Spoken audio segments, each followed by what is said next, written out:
Hi guys! Welcome to my vlog. May papakita lang po ako sa inyo tungkol dito sa tatlong klase kong ZZ plant. Ito sila, may mga rare plant talaga ito guys. Huwag nyo itong ismulin. Kagaya nito. Ito si Jade. Ayan. Si Jade ZZ plant. At matipid din yan siya sa kanyang pagtutubo dyan. Tinatawag siyang Jade dahil sa kanyang dahon na sobrang green. At hindi ito natangkad. Mga galing sa ano niya, 1, 2, parang 3 dangkal lang siya guys. At ito namang isa, maraming nagtatanong dito kung ano to. ZZ plantin, ito din guys, ito siya. At sobrang taas niya, haba, di ba? Green din to guys, at maganda ito sa pangloob ng bahay. At hindi siya matakaw sa tubig. Yan po, kita niyo yan. At tinatawag ko siyang giraffe dahil nga sa sobrang tangkad niya. At maganda talaga siya guys. Ayan ang tangkay niya.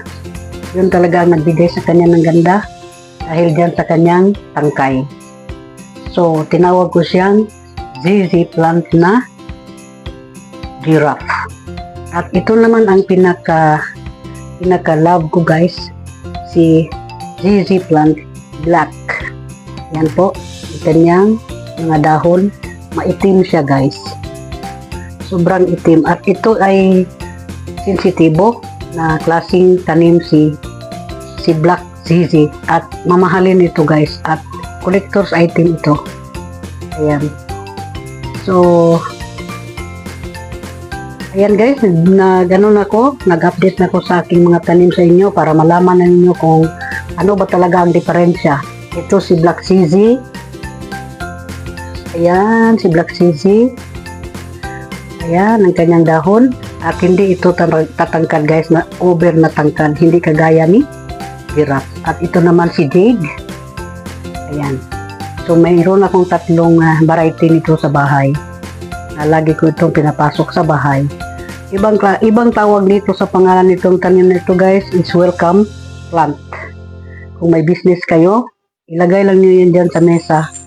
Take note, hindi pwede siya madaanan ng electric fan. Kahit anong tanim, pag nandyan sa loob ng bahay, huwag mo madaanan talaga ng electric fan at masasagi lagi.